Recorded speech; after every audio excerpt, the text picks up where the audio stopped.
Hello everyone, আসসালামু আলাইকুম। ঈদ মোবারক সবাইকে। তো আজকের দিনে একটা ছোট্ট ভ্লগ শেয়ার করছি ঈদের দিনে যা করলাম। ঈদের দিনে নরমালি অনেক বেশি কাজ থাকে আর বেসিক্যালি কোরবানি ঈদে তো অনেক বেশি কাজ থাকে।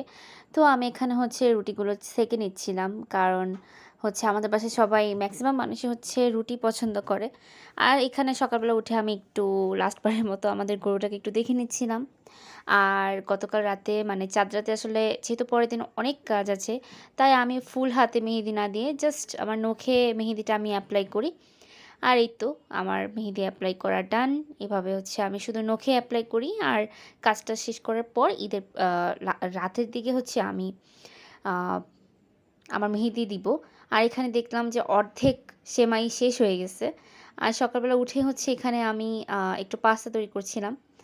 আর পাস্তা খেতে আমার ভালো লাগে। কারণ সবসময় মিষ্টি খাবারগুলো না ভালো লাগে না খেতে। আর এখানে হচ্ছে আম্মু একটু পায়েস তৈরি করছিল। পায়েসটা অনেক মজা হয়েছিল। পায়েসটা অনেক বেশি টেস্ট হয়েছিল, যেটা আমি অনেক পরে খেয়েছি। আর এখানে হচ্ছে আমি একটু ডিম সিদ্ধ করে নিচ্ছিলাম। কারণ হচ্ছে পাস্তার মধ্যে ডিম সিদ্ধটা দিলে টেস্টটা অনেক বেশি ভালো হয়।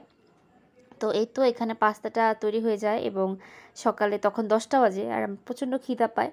তো এখানে আমি পাস্তার সাথে একটু ডিমগুলোকে স্লাইস করে কেটে নিয়েছিলাম। স্লাইস করে কেটে হচ্ছে এই পাস্তার সাথে ডিমগুলো দিয়ে আমি খাচ্ছিলাম। আর এদিকে আম্মু হচ্ছে প্রিপারেশন শুরু করে দিয়েছিল চালের আটা রুটি তৈরি করার জন্য। তো আম্মু হচ্ছে ভালো করে ডো তৈরি করার পরে আমার বড় বোন হচ্ছে এই রুটিগুলো তৈরি করে। আর এই রুটিগুলো ছেঁকার পালা ছিল আমার। তাই রুটিগুলো তৈরি করার পর হচ্ছে আমি রুটিগুলোকে ছেঁকে নিচ্ছিলাম একটু আস্তে আস্তে করে। তার মধ্যে দেখলাম যে আবারও বৃষ্টি শুরু হয়ে গেল। তো যাই হোক, বৃষ্টি শুরু হয়ে গিয়েছে আর এদিকে হচ্ছে আমি এক এক করে প্রত্যেকটা রুটি প্রায় 40টার মতো রুটি হবে। তো আমি প্রত্যেকটা রুটি হচ্ছে আস্তে আস্তে ছেঁকে নিয়েছি, প্রায় 2 ঘন্টা টাইম লাগে। আর এদিকে মনে হলো যেহেতু আমি রুটি খাই না, তাই চিন্তা করলাম যে এখানে আমি একটু পোলাও খাবো। তো আমার বড় বোন একটু পোলাও তৈরি করে দিচ্ছিল আর এখানে হচ্ছে ইতিমধ্যে মাংস চলে আসছে।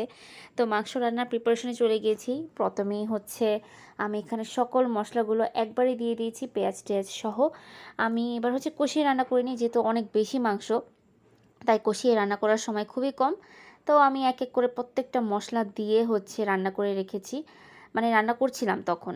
আর মশলাগুলো আমি বাটা থেকে শুরু করে মিক্স আপ মানে সব কিছুই আমি আগের দিন করে রাখি।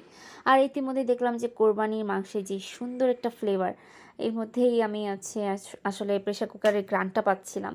আর রান্না হওয়ার পর তো দেখতেই পাচ্ছেন যে রেসিপিটা কত সুন্দর হয়েছে। যেমন দেখতে সুন্দর হয়েছে ঠিক তেমন খেতেও ভীষণ মজা হয়েছে। তো তখন হচ্ছে একটু গোসল-টোসল করে কাজটা শেষ করে হচ্ছে এখানে আমি মাংসটা ট্রাই করছিলাম। আর দেখতে পাচ্ছি মাংসটা অনেক সফট হয়েছে। ধরার সাথে সাথে মানে একদম পুরো খুলে যাচ্ছিল। আর পোলাওয়ের সাথে শুধু গরুর মাংসটা মানে সেরকম একটা কম্বিনেশন ছিল। আমার কাছে ভীষণ ভালো লাগছিল। আর ইতিমধ্যে আমি একটু অল্প পোলাও খেয়েছি আর একটু রুটি খাচ্ছিলাম। কারণ পোলাওয়ের পাশাপাশি আমি একটু রুটি দিয়েও ট্রাই করে দেখলাম যে কেমন টেস্ট হয়েছে। তো ২ টাই ভালো লেগেছে। রুটির এক রকমের টেস্ট আর পোলাওয়ের এক রকমের টেস্ট। বাট ২ টার কম্বিনেশন ভালো। যারা পোলাও দিয়ে ট্রাই করেছেন কিন্তু রুটি দিয়ে ট্রাই করেন নাই, একবার হলেও কিন্তু ট্রাই করে দেখবেন। এটা কিন্তু ভীষণ মজা। আমি অত রুটি খেতে পছন্দ করি না। আমার ভাত আইটেমটাই বেশি ভালো লাগে।